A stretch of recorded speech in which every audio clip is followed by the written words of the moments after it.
another one of our very busy members, or was busy working. He's doing his number 3 tonight. The title is A Working Relationship. Please would you welcome Toastmaster Mark Goodall.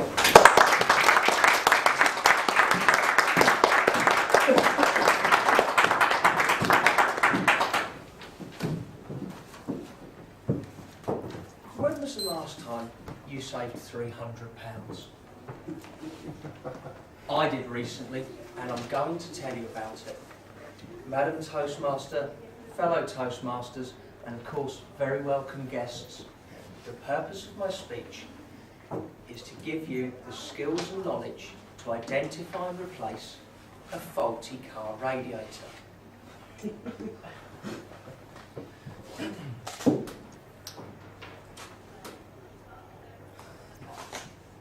I'll point out my mistakes so you can take on this task with confidence. To make things easier, I've broken it into 5 stages. Number 1, identify the problem. Number 2, hire an apprentice. And number 3,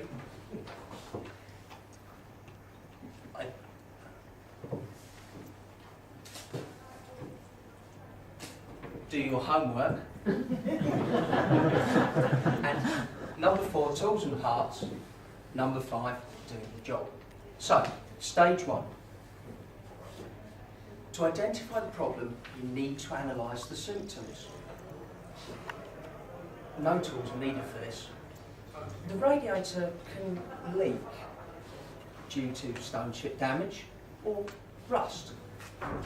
Sometimes there's a small drip at the front of the car before it is started. Alternatively, check your top-up bottle. The contents are usually pink and not marked power steering, brake or washer fluid. Give the radiator hoses a squeeze, because sometimes they can perish. Having identified the problem, you can promote yourself to chief mechanic and hire an apprentice. This is stage 2. In my case, I rang my dad. He loves to take things apart even more than I do. Knowing that help is on its way will boost your confidence and enable you to get on to stage 3, doing your homework. Consider how you're going to get the radiator out of the car. Even if it looks like there's enough space around it, find out how it is attached. Examine brackets, pipes and bolts to be certain you know how it is attached. This was my critical mistake. The radiator mountings were bolted in from the outside of the car. My dad and I had already dismantled most of it and drained the engine from the inside of the engine bay. It added a huge amount of time and pressure to the job. We didn't know how to get the thing out of the car at all, which leads to another tip. Asking your significant half to stand for hours holding a table lamp at the end of 3 extension leads could cause a domestic. Stage 4 involves tools and parts and also identification of tools needed. Radiators are always available off the shelf from the car manufacturer's parts department, along with a couple of bottles of antifreeze. The only tools required are a socket set and screwdrivers. If you should find yourself needing other tools such as a hacksaw and you're sweating from overexertion, then something has gone wrong. Stage 5 is where all your preparation comes into play. Doing the job. Be careful to disconnect the internal cooling fan. This is not a job that can be completed without any fingers.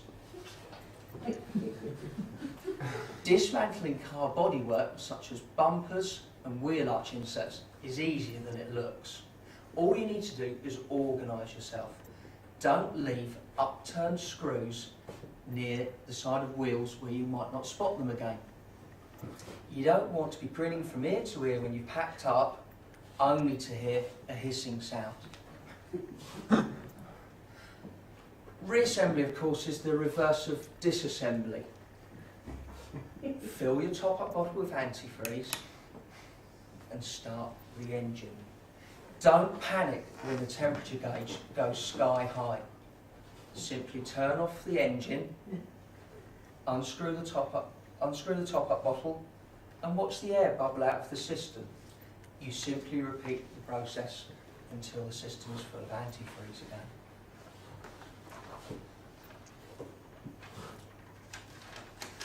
The whole job should only take 4 hours if you follow those 5 stages.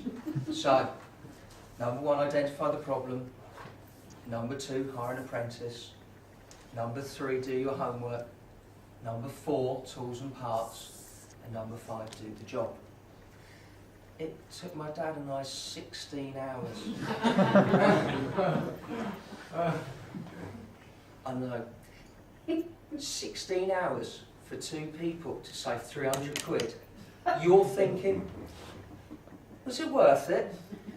Of course it was. I can't remember the last time I spent that long on my own with my dad. He may have chain smoked. I'm an asthmatic. The air may have been blue. But we were bonded by the mutual satisfaction of taking something apart and fixing it. Not to mention eating bacon and eggs together at 5 in the morning. About Toastmasters.